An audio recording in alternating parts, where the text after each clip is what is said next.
Télédétection de la cryosphère. Bienvenue dans la cryosphère. Encore inconnue pour beaucoup d'humains, c'est la portion de la surface de la Terre où l'eau est temporairement ou définitivement gelée, soit sous forme de glace, de neige, de glacier, de sol gelé, etc. La cryosphère occupe une belle et incroyablement grande partie de notre planète. Elle joue un grand rôle dans le système climatique mondial. La télédétection nous permet de voir au-delà de ces barrières naturelles. De nos jours, les scientifiques étudient la cryosphère de façon très attentive, afin de comprendre à quel point les changements climatiques affectent la fonte de l'eau gelée. C'est un problème très grave auquel l'humanité doit faire face, car de nombreuses vies humaines et écosystèmes sont menacés. En raison de leur éloignement et de leurs conditions environnementales extrêmes, la télédétection constitue un outil unique pour explorer les régions froides.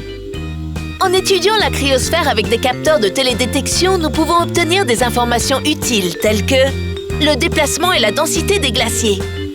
Les glaciers sont l'un des indicateurs les plus sensibles des changements climatiques de la Terre, car ils ont une fonction stabilisatrice importante dans le système environnemental mondial. Ce qui signifie que toute petite variation peut avoir un impact sur eux. Par exemple, la création de la glace flottante provenant des glaciers ajoute un débit supplémentaire de glace terrestre. Et plus cette glace est dense, plus le niveau de la mer augmentera. Les capteurs radars nous aident à analyser les glaces flottantes avec précision. Concentration d'eau de mer gelée.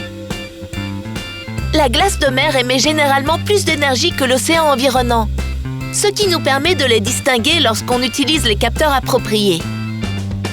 Couverture de neige est équivalent en eau de la neige.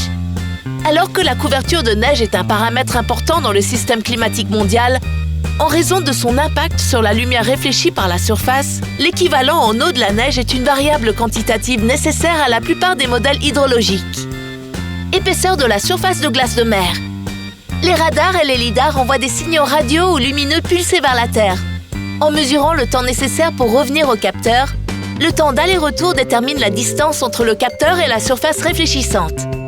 En utilisant le niveau de la mer comme référence, on peut déterminer la hauteur de la surface de la glace de mer, une mesure que les scientifiques utilisent pour calculer l'épaisseur totale de la glace de mer. En sachant les endroits où la glace de mer est la plus mince, nous pouvons aussi orienter les navires à travers les régions couvertes de glace. Comme nous l'avons dit, l'étude de la cryosphère est cruciale pour comprendre notre climat changeant. L'explication est simple. Lorsque les rayons solaires atteignent la neige et la glace, environ 90% d'entre eux sont réfléchis vers l'espace. À mesure que la neige et la glace fondent, l'océan et la Terre sont exposés et absorbent l'énergie du Soleil, puis la libèrent sous forme de chaleur dans l'atmosphère. Cet effet est accéléré encore plus lorsque le méthane, piégé dans les sols gelés, est libéré dans l'atmosphère. Le méthane est un puissant gaz à effet de serre qui maintient la chaleur près de la surface de la Terre.